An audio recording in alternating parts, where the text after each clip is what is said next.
एक सैनिक 80 मिलीमीटर का एक रॉकेट लेकर आता है और उसे हेलीकॉप्टर के गन पॉड में लोड कर दिया जाता है। ये ज़ेलेंस्की की फौज का हेलीकॉप्टर है और ये बहुत ही खतरनाक मिशन के लिए तैयार हो रहा है।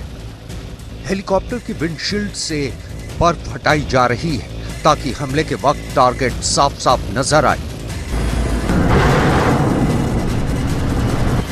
ये है यूक्रेन की फौज का Mi-17 हेलीकॉप्टर और उसके साथ में है दूसरा Mi-8 हेलीकॉप्टर।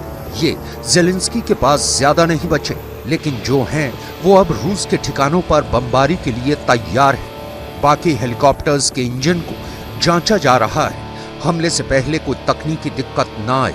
इस वक्त Mi-17 हेलीकॉप्टर को इसीलिए चेक किया जा रहा है। यूक्रेन के पास युद्ध से पहले 15 Mi-8 हेलीकॉप्टर थे। कई रूस के हमले में मारे भी गए। वहीं युद्ध शुरू होने के बाद अमेरिका ने भी यूक्रेन को 11 Mi-17 हेलीकॉप्टर सप्लाई की।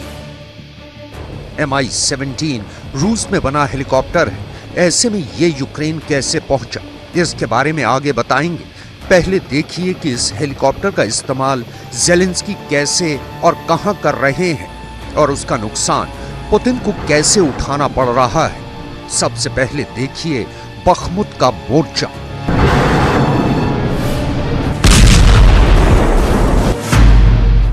बखमुत वो फ्रंट है जो डॉनबास के दो बड़े सेंटर लुहांस्क और डोनेस्क के पास है। बखमुत लुहांस्क से 100 किलोमीटर पश्चिम में है, जबकि डोनेस्क इसके दक्षिण में 75 किलोमीटर की दूरी पर है।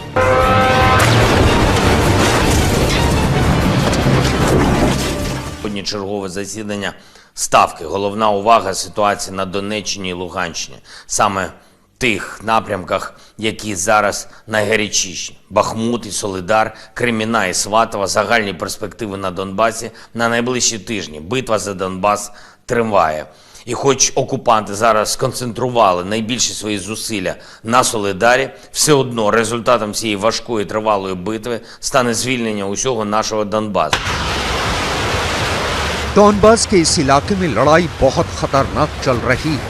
डोनेस्क के आसपास जब से यूक्रेन ने दबाव बढ़ाया है, रूस की फौज की चूलें हिल गई हैं। प्रेशर इतना ज्यादा है कि रूस ने अपनी आर्टिलरी का इस्तेमाल तेज कर दिया है और अब रूस की तरफ से बड़े-बड़े दावे किए जा रहे हैं। На Донецком направлении российские войска продолжают наступательные действия. Наносится комплексное огневое поражение подразделениям вооруженных сил Украины по всему участку линии боевого соприкосновения. ये रूस की सेल्फ प्रोपेल्ड आर्टिलरी MSTA है, जिसमें 155 मिलीमीटर की तोप लगी है। ये लगातार यूक्रेन की पोजीशन पर बमबारी कर रही है। ये 30 किलोमीटर की रेंज तक गोला दागती है और हर मिनट में ये ऐसे 8 गोले दाग सकती है। यूक्रेन को इसकी पोजीशन का पता न लगे, इसलिए फौरन अपना ठिकाना भी बदलती है। पुतिन इसी फायर पावर के साथ यूक्रेन को रोकना चाहते हैं।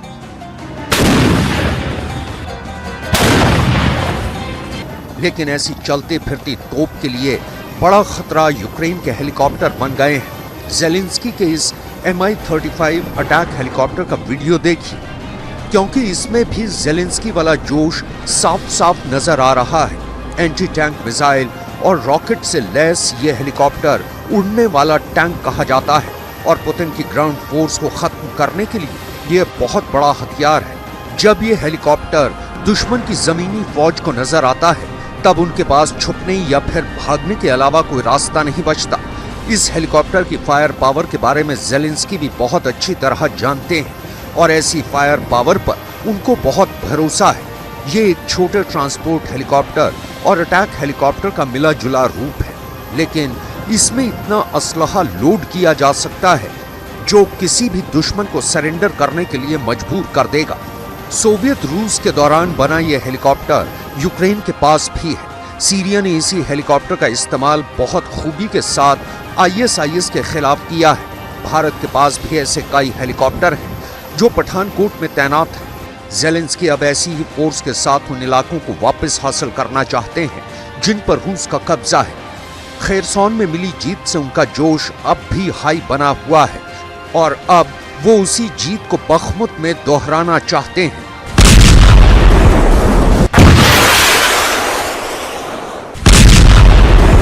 А що хотіла Росія там виграти?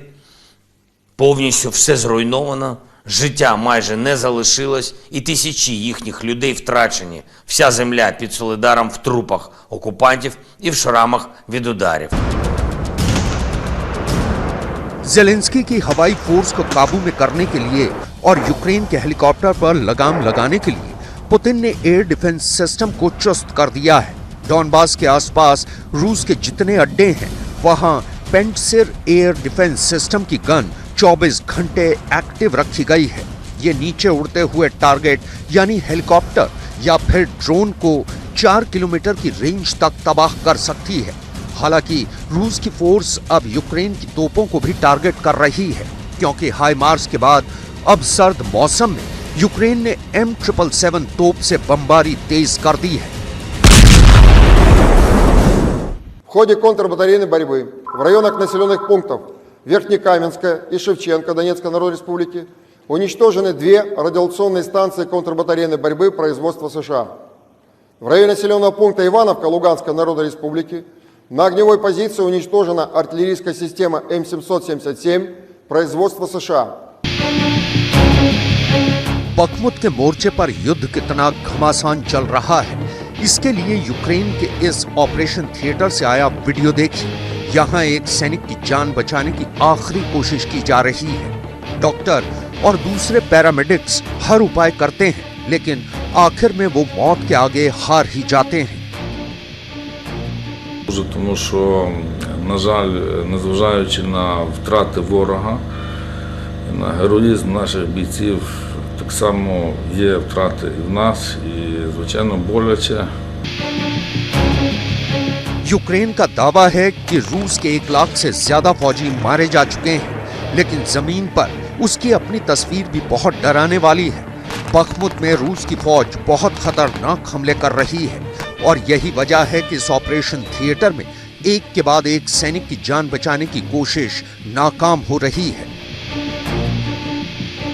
Ми робимо все до кінця, щоб то життя врятувати і щоб по можливості не тільки врятувати життя, а й відправити на лікування, щоб боєць все-таки мав шанс на вижити і одужати.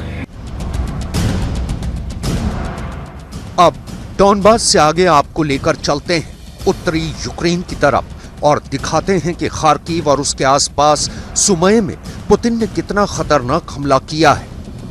खार्किव के पास हुई इस तबाही की तस्वीरें देखिए। पुतिन की आर्टिलरी फोर्स ने यहाँ इतने रॉकेट दागे कि पूरा इलाका जलने लगा। इस हमले में 2 लोगों के मारे जाने की पुष्टि हुई है, जिसमें एक 13 साल की बच्ची भी है। खार्किव को लेकर पुतिन बहुत जज्बाती हैं और यहाँ युद्ध की शुरुआती दौर में मिले झटके के बाद वो इस जगह पर बार बार कब्जे की लड़ाई लड़ रहे हैं। अब देखिए खार्किव के साथ साथ सुमय शहर में क्या तबाही रूस की फौज ने मचाई है।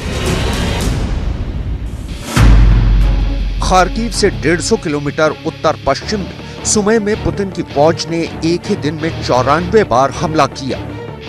इन हमलों के बाद ज़ेलेंस्की ने दावा किया कि रूस के हुए हमलों में सुमय के 4 इलाकों में भारी तबाही हुई, लेकिन समझने वाली बात है खार्किव में हार का स्वाद चखने वाले पुतिन ने इस बार सुमय को क्यों निशाना बनाया। इसका जवाब है यूक्रेन का नक्शा। सुमय खार्किव से करीब तो है ही, सुमय में जहां हमला हुआ वो भी रूसी बॉर्डर के बहुत पास है, यानी सुमय पर चढ़ाई करना आसान है। अगर सुमय पर एक बार पुतिन की सेना ने जीत हासिल कर ली तो खार्किव पर दोबारा चढ़ाई आसान हो जाएगी। यही वजह है कि खार्किव के साथ साथ पुतिन की सेना ने सुमय पर हमला तेज कर दिया। रूस की फौज धीरे धीरे यूक्रेन के पूरे पूर्वी हिस्से को अपने कब्जे में करके उत्तर की तरफ बढ़ना चाहती है और उसका फाइनल टारगेट कैपिटल कीव ही है। ज़ेलेंस्की का जिस फोर्स पर ताज़ा भरोसा बढ़ा है वो उनके हेलीकॉप्टर ही हैं। इन तस्वीरों को देखकर भले ही ज़ेलेंस्की को राहत पहुंची होगी, लेकिन उनको भी ये अंदाजा नहीं था कि रूस से लड़ने के लिए उन्हें उस हेलीकॉप्टर की मदद लेनी पड़ेगी। जिसका इस्तेमाल अमेरिका अफगानिस्तान में तालिबान के खिलाफ करने वाला था। ज़ेलेंस्की को जो हेलीकॉप्टर दिया गया है वो सोवियत संघ का ही डिजाइन किया है। अमेरिका ने अफगानिस्तान में तालिबान के खिलाफ ऑपरेशन के लिए इसे लिया था, लेकिन अब रूस का ये हेलीकॉप्टर रूस के खिलाफ ही इस्तेमाल किया जा रहा है।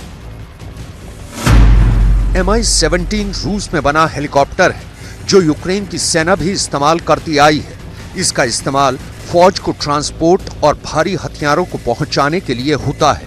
यह हेलीकॉप्टर 250 किलोमीटर प्रति घंटा की रफ्तार से उड़ता है और 4000 किलो वजन तक लेकर उड़ सकता है।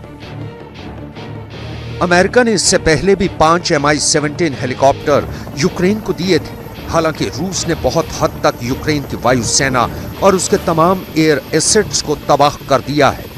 ऐसे में यूक्रेन को मिलने वाले Mi-17 हेलीकॉप्टर भी कब तक कामयाबी से अपने ही आसमान में ऑपरेट कर पाएंगे, इसे लेकर ज़ेलेंस्की को अलर्ट रहना पड़ेगा, क्योंकि पुतिन के पास इसे लेकर एक नया प्लान भी है। यूक्रेन में अमेरिका के हेलीकॉप्टर का जवाब देने के लिए रूस के भी कई खतरनाक हेलीकॉप्टर तैयार हैं। रूस के पास टैक्टिकल सपोर्ट वाले Mi-17 V5 हेलीकॉप्टर 300 से भी ज्यादा हैं, जो स्पेशल फोर्स को फ्रंट पर पहुंचाते हैं। ट्रांसपोर्ट हेलीकॉप्टर्स में रूस की ये सबसे भरोसेमंद मशीन कही जाती है। इस वक्त रूस के ये सभी हेलीकॉप्टर यूक्रेन के अलग अलग इलाकों में ऑपरेशन कर रहे हैं। इनके हमले 24 घंटे और हफ्ते के 7 दिन चल रहे हैं। रूस की फौज लगातार काम कर रही है। ये व्लादिमीर पुतिन की सबसे भरोसेमंद मशीन है और इनके बिना वो यूक्रेन के ऑपरेशन में कामयाबी की उम्मीद भी नहीं कर सकते।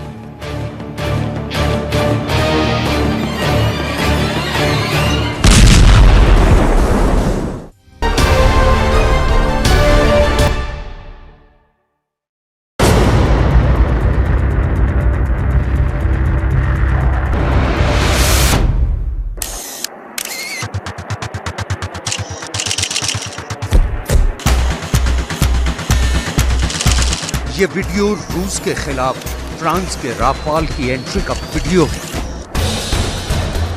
इस वीडियो को देखते जाइए और तय करते जाइए रूस के खिलाफ नेटो ने कितनी ताकतवर घेराबंदी कर रखी है।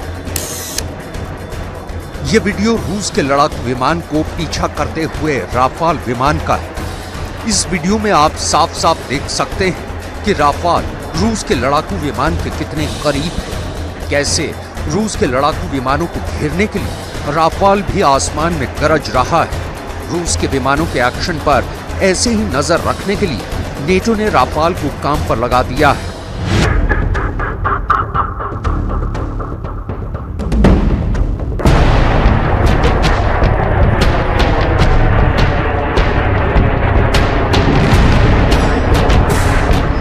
एक हफ्ते में रूस के विमानों का राफाल ने 16 बार पीछा किया है। वहीं एक महीने में राफाल विमानों ने रूस के विमानों का पीछा और निगरानी के लिए 60 बार उड़ान भरी है। रूस के विमानों के खिलाफ राफाल के ये तमाम mission NATO Baltic air policing program के तहत किए गए।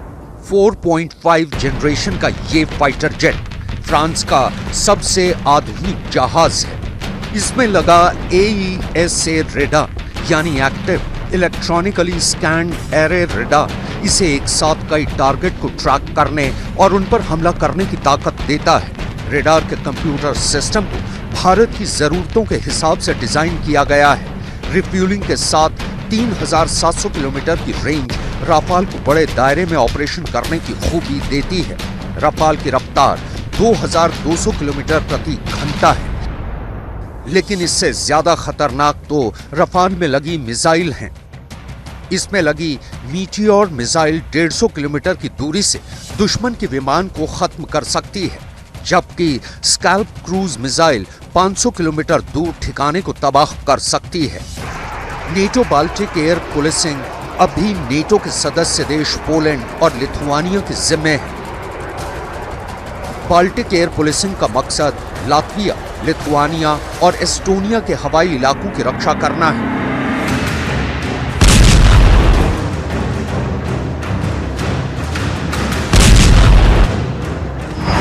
इसी मिशन के लिए नेटो के 30वीं फाइटर विंग के 4 राफाल फाइटर जेट लिथुआनिया में तैनात हैं। इन राफाल विमानों के जिम्मे रूस की मुख्य भूमि और कलिनिनग्राद से उड़ने वाले रूस के लड़ाकू विमानों से बाल्टिक देशों की हवाई इलाकों की रक्षा है।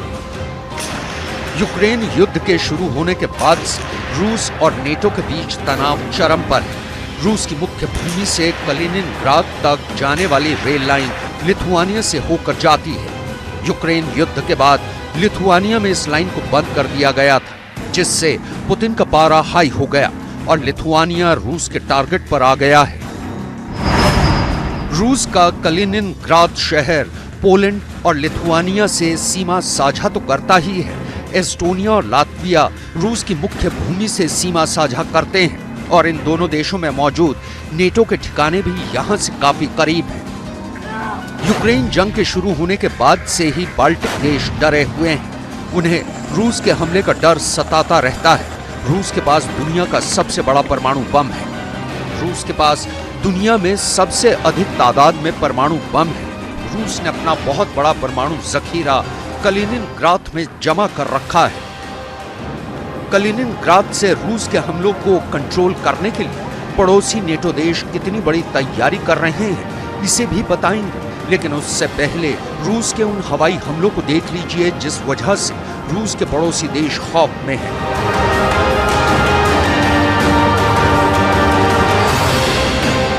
रूस के रक्षा मंत्रालय का दावा है कि रूस की एयरफोर्स ने 24 घंटे में यूक्रेन के 5 लड़ाकू विमानों को हवा में तबाह कर दिया है। रक्षा मंत्रालय के प्रवक्ता लेफ्टिनेंट जनरल इगोर कोनाशेंकोव के मुताबिक रूस की एयरफोर्स का पहला निशाना बना यूक्रेन का Su-27 लड़ाकू विमान, दूसरा निशाना बना यूक्रेन का Su-24 लड़ाकू विमान, तीसरा निशाना बना यूक्रेन का Su-25 लड़ाकू विमान, चौथा निशाना भी यूक्रेन का Su-25 लड़ाकू विमान ही बना, पांचवा निशाना बना यूक्रेन का MiG-29 लड़ाकू विमान। रूस के रक्षा मंत्रालय के दावे के मुताबिक रूस ने यूक्रेन के Su-27 को खार्किव में मार गिराया। वहीं Su-24 यूक्रेनी विमान निकोले पोलिये में, वहीं Su-24 डॉनबास में निशाना बना तो MiG-29 डोनेस्क में तबाह किया गया है। रूस के हालिया हवाई एक्शन ने भी यूक्रेन के पड़ोसी देशों को सचेत कर दिया है। इन देशों की खौफ का सेंटर पॉइंट है रूस का कलिनिनग्राद। कलिनिनग्राद बाल्टिक सागर से लगा है। कलिनिनग्राद 223 किलोमीटर के इलाके में फैला है। रूस की नौसेना के बाल्टिक सागर बेड़े का मुख्यालय भी कलिनिनग्राद में है। माना जाता है कि कलिनिनग्राद में रूस ने परमाणु हथियार भी लगा रखे हैं। दुनिया देख चुकी है कि यूक्रेन पर हमला करने के बाद रूस ने कलिनिनग्राद में ही परमाणु हमले का अभ्यास किया था।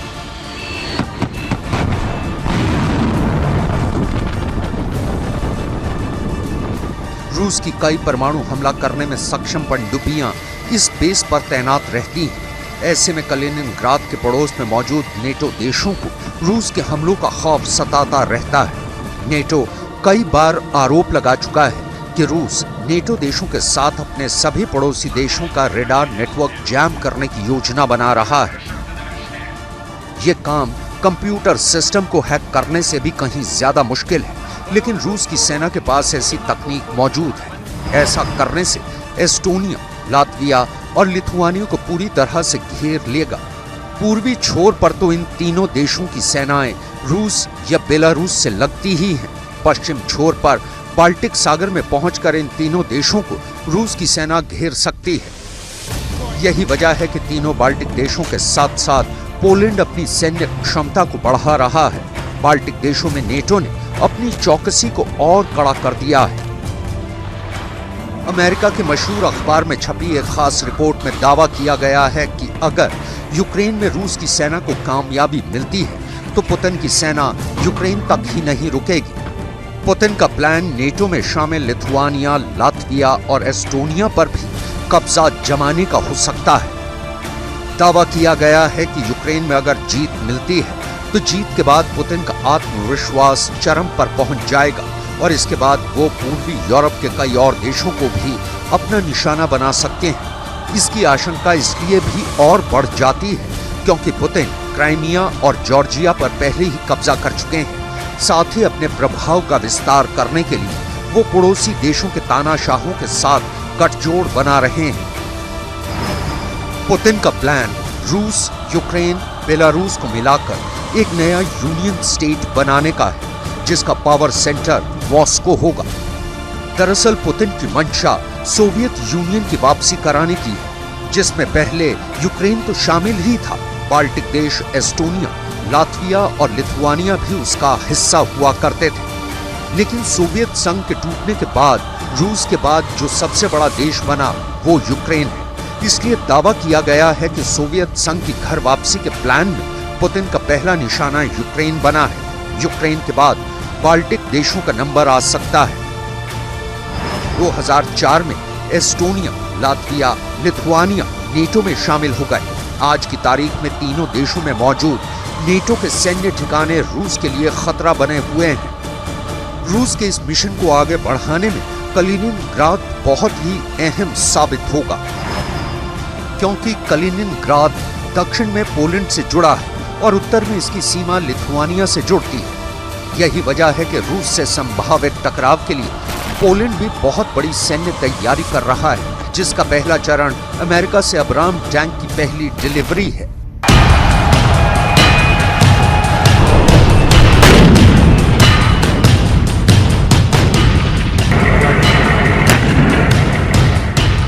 तस्वीरें देखते जाइए और तय करते जाइए कि ये टैंक कितना ताकतवर है।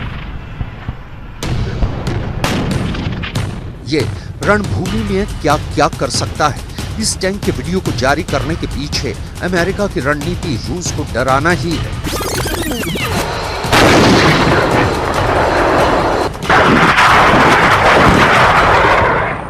अमेरिका से आए ये टैंक पोलैंड पहुंचे हैं। पोलैंड अब इन टैंकों का इस्तेमाल करेगा।